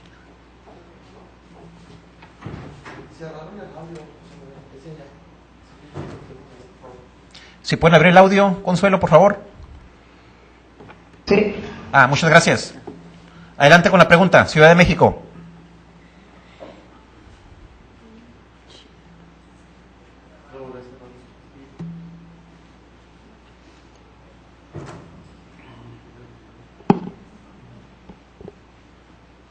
Están ahí en la casa del colegio. Sí. Si no, hagámoslo aquí. Pues ya desconéctalos. Si no, sigamos acá. Bueno, sí, ahorita regresemos a Ciudad de México. Aquí en Tijuana, no sé si hay alguna pregunta, intervención, algún comentario al respecto. José Luis, adelante. Yo felicitar el esfuerzo que hacen aquí en el colegio, felicitar el esfuerzo de las señoritas, es extraordinario, un trabajo titánico. Micrófono, por favor, sigue, José Luis. Y creo que es una oportunidad que merecemos todos en razón de lo que estamos viviendo en muchas partes del país y muy fundamentalmente aquí. Yo creo que en estos pasos podemos decir que realmente lo que tenemos enfrente es una crisis de inseguridad que a veces las autoridades no quieren reconocer. Y yo, proviniendo de la Academia Mexicana de Derechos Humanos, yo fui procurador de Derechos Humanos en Baja California, luego fui director de capacitación en la Procuraduría del DF, estuve en la Cámara en la cuestión de seguridad, y me doy cuenta que hay una resistencia de ciertas autoridades a reconocer que esto es una crisis. Y lo digo porque cuando hay crisis entonces hay que aceptar medidas extraordinarias, pero cuando la autoridad nos propone medidas extraordinarias tiene que decirnos en qué circunstancias, con qué facultades y quién va a evaluar el resultado final. A mí me interesaría mucho la opinión de los ponentes en términos de decir, yo estoy convencido que estamos ante la ausencia de políticas de Estado y lo que vivimos son programas sexenales en el terreno de la seguridad pública. Y esto es fatal y nos provoca parte del problema, porque llega un procurador, llega un gobernador, no digamos un titular del Ejecutivo, y empiezan a cambiar todos aquellos que han acumulado cierta experiencia en este ramo y de ahí hacia abajo hasta llegar a los jefes menores.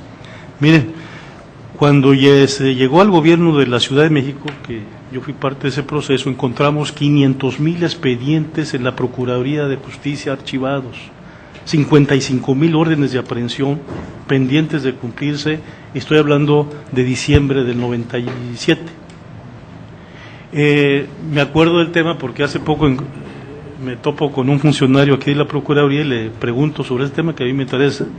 Dice, no, olvídese, tenemos 10 gavetas, nada más en Tijuana, 10 gavetas de 4 cajones repletos de órdenes de aprehensión, juzgados, ya casos juzgados, casos señalados, que no se pueden cumplir porque son 18 o 20 agentes que se dedican a ese asunto con un horario específico.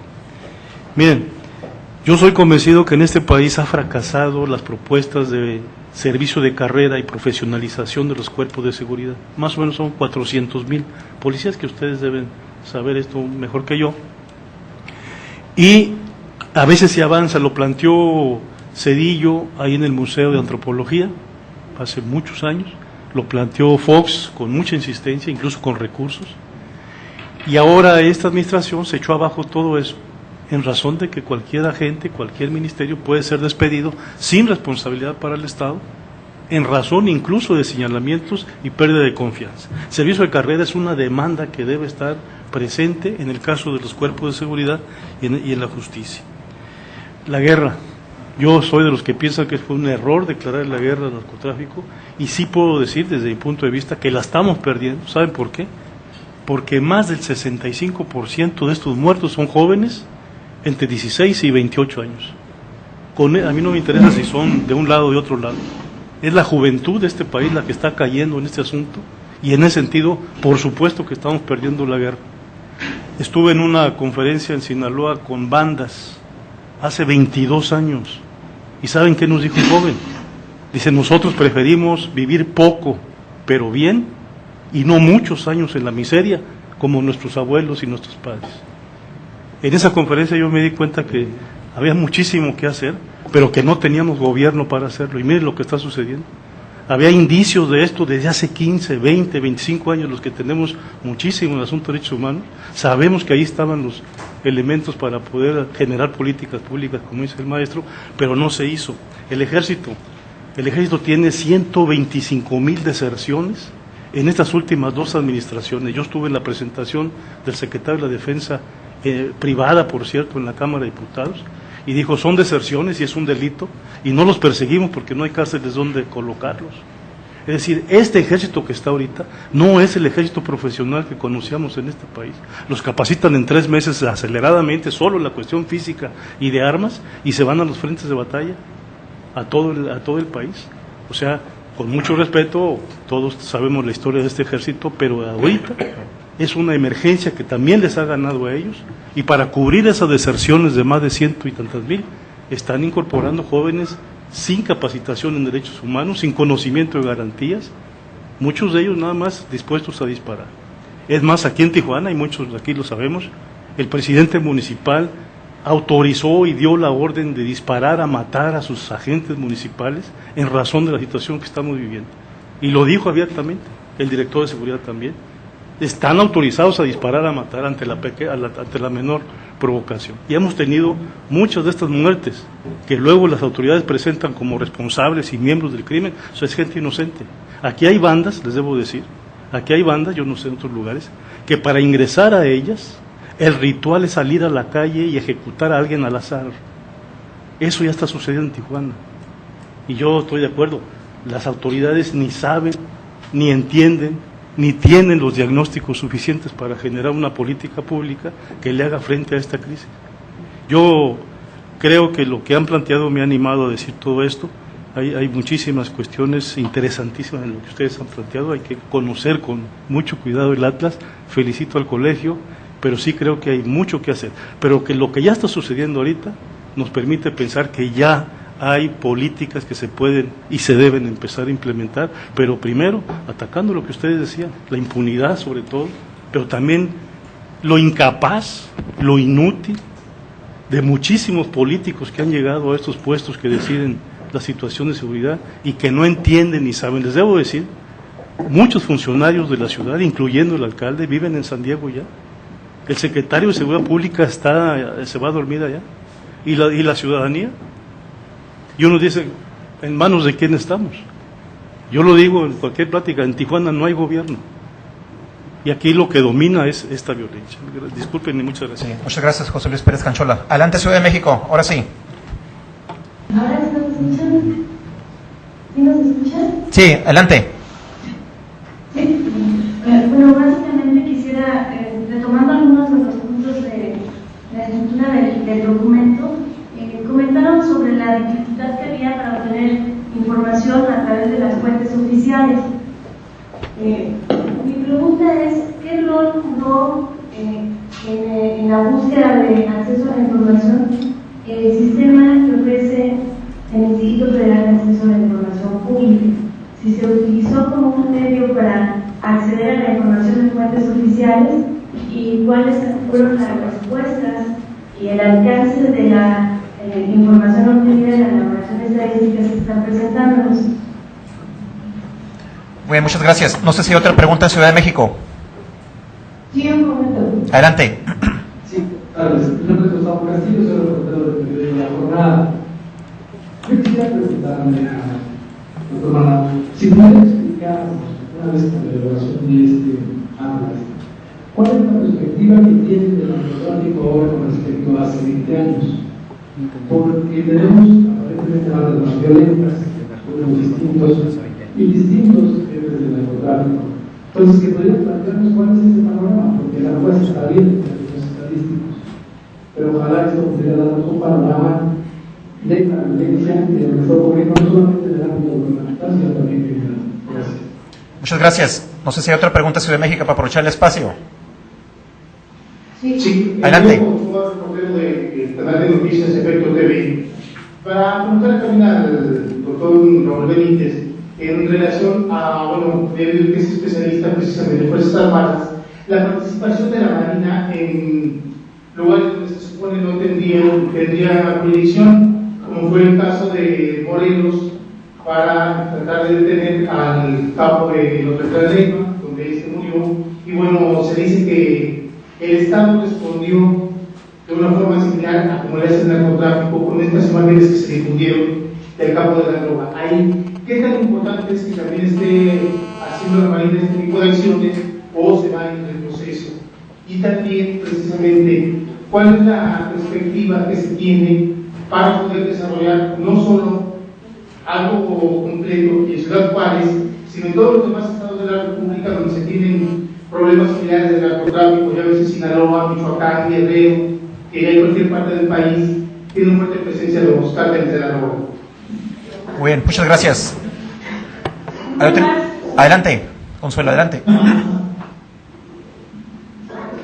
¿Qué tal? Muy buenas tardes, soy Aurora Vega, reportera de Excelsior. Y bueno, sí quisiera preguntarle al doctor Benítez, ¿por qué en este atlas quedó excluido el tema de los derechos humanos y la presunta violación por parte de fuerzas militares o las fuerzas federales por motivo de estos operativos conjuntos a los derechos humanos? Y quería preguntarle en concreto a la especialista en derechos humanos, a la señora Costa, en esta materia si tiene cifras que nos pudiera orientar de cuál es el panorama en materia de derechos humanos y la lucha contra el crimen organizado, de aproximadamente cuál es la cifra de violación a los derechos humanos por parte de fuerzas federales, me refiero a Policía Federal, Ejército, y también incluyendo los cuerpos policiales tanto estatales como municipales. Muchas gracias. Muchas gracias. Compañera, adelante, aquí Tijuana. Damos la palabra. Creo que agrego nada más a la pregunta que hizo la señorita de la Ciudad de México, y quería preguntar cuánto influyó en la recabación de datos por parte de Washington y Estados Unidos, en cómo reflejó eso en información, en la interpretación de la información que se implementó en el Atlas. Por ejemplo, específicamente, yo tuve la oportunidad de revisar brevemente una sección donde se habla sobre el narcotráfico en Colombia, la historia y la evolución, y así se menciona el caso de Panamá. Creo que es importante profundizar un poquito más en ese tema por el hecho de que es una manera de educar a nosotros aquí internamente a entender realmente cuál es el papel, la postura de Estados Unidos hacia el apoyo que se le da y las condiciones que se pone para esos apoyos económicos. Entonces, esto creo que nos deja un antecedente de referencia y poder decir, bueno, se mencionó una palabra de aislamiento político, que México ha tenido una tendencia hacia un aislamiento político, pero creo que también es importante entender por qué en un momento dado o qué ha propiciado ese aislamiento político de participación de diálogo internacional. Ese era un punto. El otro punto iba para la doctora Costa y es este problema de la seguridad, creo que lo mencionó el doctor Jorge Tello Peón, que él lo descifra en palabras muy concretas y dice: el que paga y pega, manda. Entonces, estamos en una guerra de castas sociales otra vez, porque la seguridad va al que la puede pagar, aunque los secuestros es otro tipo de violencia como reacción a esa diferencia de castas sociales, que está marcada ya muy enfáticamente en Estados Unidos, y que se dice que son los que tienen y los que no tienen. Entonces, solamente que el porcentaje es bastante drástico entre las dos naciones. Entonces, allí es los derechos humanos, quien los puede pagar y quien no los puede pagar. Y la seguridad en ese mismo tono. Entonces, son dos preguntas que tenía para los ponentes. Muchas gracias. Profesor Manuel Valenzuela, adelante.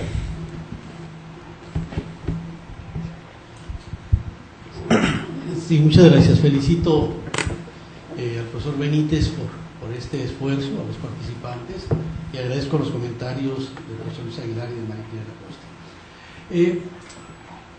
Yo no sé si la pregunta correcta es si se va ganando o se va perdiendo esta guerra. La pregunta es pertinente esta guerra? ¿Hay un objetivo claro? ¿Se justifica esta guerra? Entonces, creo que la pregunta pertinente es si se justifica la guerra, no si se va ganando o se va perdiendo. Y yo creo que no se justifica, creo que no es pertinente. Creo que se desdibujó el objetivo. Si lo que se pretende tiene que ver con la disminución en los usos, en el consumo de drogas de la población, esta guerra no está enfocada a este punto. Parecería que en todo caso, y es mi posición, estamos inmersos en una estrategia de orden geopolítico que tiene muy poco que ver con los intereses y los asuntos fundamentales de la población. Tenemos 5.7% de personas que han consumido, ni siquiera los adictos. Entonces, la estrategia a seguir será esta dimensión de enfocarse hacia algo que no es un asunto que se resuelva por cuántos mueren. Esto se va a regenerar. El punto central es la ausencia de la definición de proyectos de vida para los 1.200.000 jóvenes que cada año ingresan al mercado laboral y que no tienen recursos. Al igual que lo que planteaba José Luis Pérez Canchola el año pasado, en reunión con grupos de pandilleros, entre comillas, una señora de forma ingenua les preguntaba, pero muchachitos, ¿ustedes están dispuestos a sacrificar 5 años de su vida por hacer un jale, como ustedes dicen, que les va a dar $5,000 y pasar esos 5 años en la cárcel? Sin pensarlo, todos dicen, pero por supuesto que sí.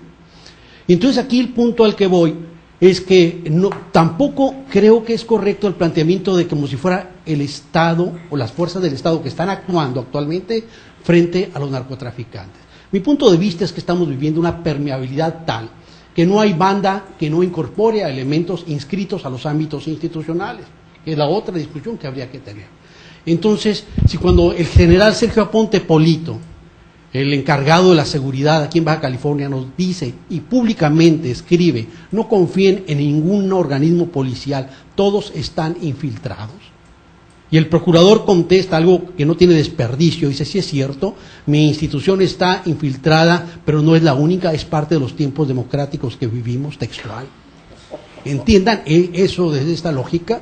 Y cuando vemos que a diferencia de los casos citados, en caso de Sinaloa, en caso de Baja California, en el caso de Chihuahua, la presencia del ejército ha incrementado las ejecuciones. Y entonces, y si vemos las otras dimensiones que ya se señalaba, su expansión hacia el ámbito de lo que tiene que ver con el desplazamiento por el miedo, el imaginario del miedo que crece, la clase muy alta blindada, la media alta que puede yéndose a Estados Unidos y la media baja padeciendo todo lo que tiene que ver con la inseguridad y el miedo. Y entonces, ahí tenemos un asunto que a mí me preocupa, y es que al analizar una serie de respuestas frente al secuestro, lo que estamos viendo es un endurecimiento de ciertos sectores de la sociedad que están optando de alguna manera por este tipo de estrategias, pena de muerte, etcétera, etcétera, en un sistema de procuración de justicia tan ineficaz, como ya se señaló con los datos aquí mismo. Pero por otro lado, eso sigue estando dentro de un marco legal, pero las opciones paralegales de los grupos de autodefensa y de generación de justicia por propia mano crecen de manera muy fuerte en los sectores sociales. Yo analizo respuestas frente a casos de secuestros y opiniones de población. Entonces uno dice, ¿hasta dónde estamos dirigiendo esta estrategia? Que al final de cuentas, desde mi punto de vista, si lo vemos de esta parangón que le gusta mucho hacer al secretario de Gobernación con el caso colombiano y lo que ha sido exitoso en el caso colombiano no es la estrategia de Uribe, no ha sido el Plan Colombia, ha sido la estrategia de Fajardo y de Alonso Salazar en el caso específico de Medellín, que redujeron drásticamente las cifras de ejecuciones, pero a partir de una apuesta central, educación y cultura. No el planteamiento del plan Colombia, no el planteamiento de Uribe, y dentro de este contexto podría decir otras cosas, pero creo que no hay mucho tiempo. Lo que quiero decir es que creo que lo que estamos viviendo es un sitio a los espacios de libertad de la población civil, dentro de una estrategia geopolítica que tiene muy poco que ver con un objetivo central que tienda a disminuir las adicciones o hacer que quienes sean consumidores lo hagan de calidad y lo hagan de una manera donde la criminalización no sea un obstáculo. Educación, cultura, prevención, seguridad pública deben de ser las estrategias de la verdadera guerra, no esta cuestión que tiene muy poco que ver con los intereses de nuestra población y que está redundando en más armas, más cateos militares y policiales, más invasiones a los ámbitos privados, cateos domiciliarios, invasión a la privacidad, más miedo en la población. Muchas gracias, profesor Valenzuela. Ahora le damos la palabra a nuestros ponentes. Por un lado, profesora Mariclara Costa, ¿un comentario? Sí, me preguntaron sobre cifras y si alcancé a escuchar bien la pregunta, lo que me preguntaba la reportera de Excelsior era si hay cifras disponibles sobre violaciones a derechos humanos en el contexto de la guerra contra el narcotráfico de parte de militares y policías, si es así, ¿no? Yo no sé si hay cifras disponibles con ese nivel de refinamiento. Lo que sé es que hay cifras de la Comisión Nacional de Derechos Humanos de quejas, y tengo entendido que ya tienen una base de datos, la Comisión Nacional de Derechos Humanos, hasta donde sé que reúne las quejas que también reciben las comisiones estatales, no estoy segura del todo, pero en todo caso, bueno, ahí hay una fuente de información que son las cifras de las comisiones estatales y la nacional. Bueno, Human Rights Watch escribió un informe sobre el tema del papel del ejército en la seguridad pública, y que bueno, es un análisis muy interesante, no sé si lo conozca, pero se lo recomiendo. Y luego quizás haya, y no dudo que haya, no sé la calidad de la información que tan buena sea, pero debe haber audiencias de peticionarios mexicanos ante la Comisión Interamericana de Derechos Humanos, y debe haber informes de la Comisión Interamericana de Derechos Humanos que son más cualitativas, obviamente no manejan cifras estadísticas, pero sí manejan casos, y ahí habrá casos muy interesantes del papel que ha jugado el ejército en tareas de seguridad y las violaciones a derechos humanos cometidas por elementos del ejército en esa tarea. Con relación al tema de la seguridad diferenciada, si bien entendí la pregunta, yo no creo que ese tipo de seguridad tenga que ver con los derechos humanos en absoluto. Es decir, a mí me parece, y bueno, el problema con los derechos humanos es que tienen un enfoque integral, bueno, el problema y la ventaja. Ahora, eso suena muy bonito en la doctrina, traduce eso a políticas públicas, ese es el reto, ¿no? Pero yo creo que la seguridad tiene que ver con lo que decía el profesor, que es darle un proyecto de vida a millones y millones de personas que no lo tienen. Yo no sé cuántos millones de jóvenes hay en este país que ni trabajan ni estudian. Y bueno, ¿a dónde vamos? ¿No? ¿Migran? ¿Engrosan la economía informal o se incorporan a tareas delictivas? Pero no solamente tiene que ver con la sobrevivencia, tiene que ver también con otras cosas como la autoestima, y el valor y los valores.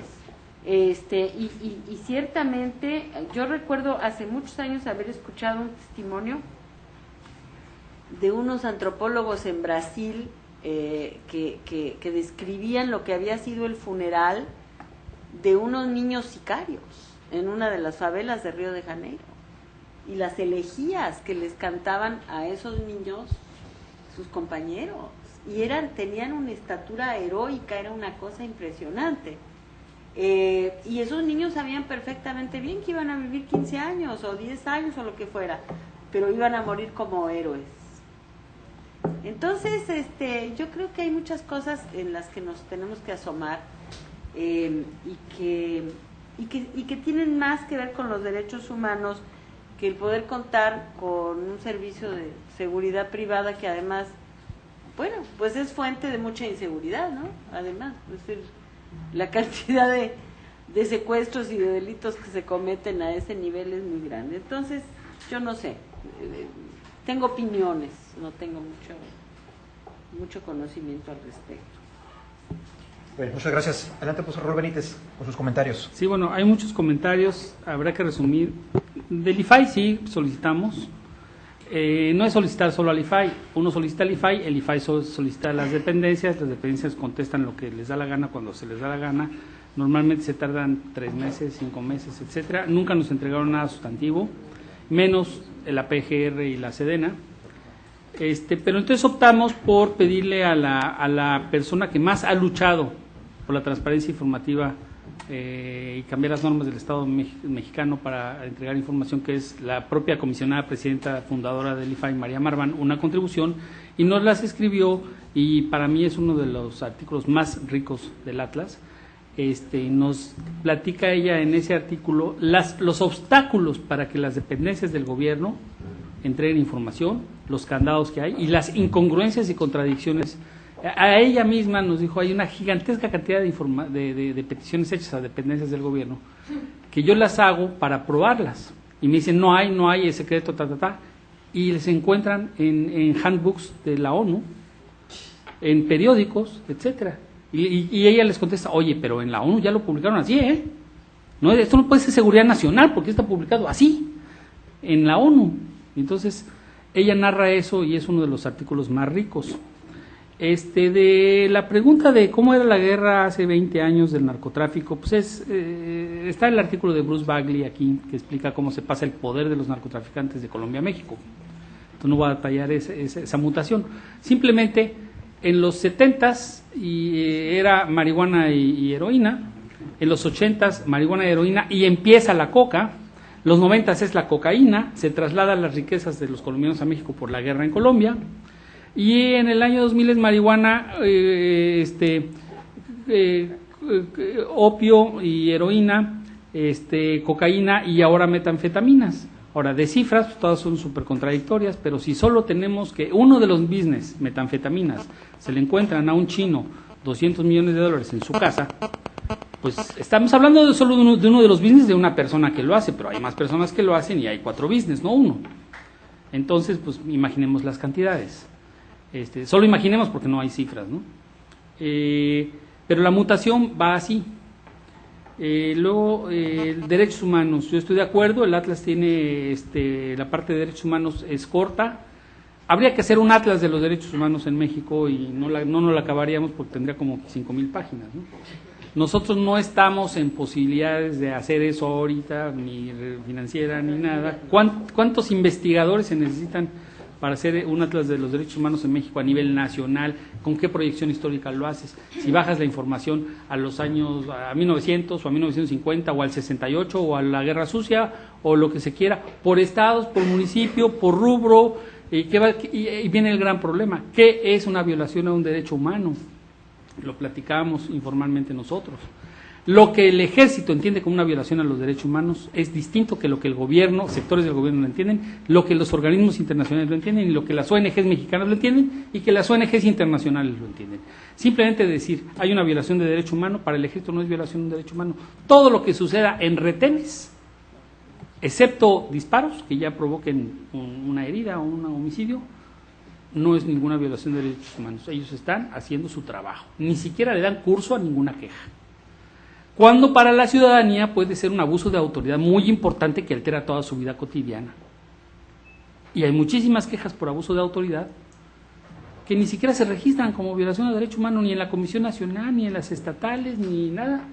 Entonces, el propio concepto es completamente distinto según quien lo esté usando. Entonces, pues hasta hacer un atlas sería bien difícil, porque ¿qué metes y qué no metes en un atlas de derechos humanos? Entonces, para no consumir mucho, bueno, si cada tema tuviera su atlas, justicia, pues no la acabaríamos, ¿no? Derechos humanos, justicia, defensa, seguridad pública, o dentro de cada uno de esos temas, subtemas. Aquí incorporamos un capítulo especial de homicidios. Es el indicador líder. Pero ahí faltan robos, y falta esto, y falta lo otro, y etcétera, ¿no? Feminicidios. No la tenemos la estadística en el atlas. Entonces, por eso señalaba yo al principio, dado el comentario del profesor Aguilar, que es muy pertinente. Por supuesto, esto es perfectible, etcétera, etcétera. Tiene que ser tarea también de muchos otros. ¿Qué de derechos humanos vale la pena meter en un atlas de defensa y seguridad? ¿Qué no? Esa es una gran pregunta también. No es un atlas de derechos humanos, no es un atlas de justicia, es un atlas de seguridad y defensa. Gracias. Excelente, Raúl. Bueno, si sería una última intervención muy puntual, Patricia, porque ya por cuestión de tiempo andamos un poco rezagados. Adelante. Sí, primero que nada quiero enfatizar que bueno, este es un esfuerzo muy importante porque Raúl Benítez no exagera cuando dice que no hay información disponible, sobre todo de fuentes oficiales, ¿no? Y la única fuente oficial disponible es generalmente Estados Unidos.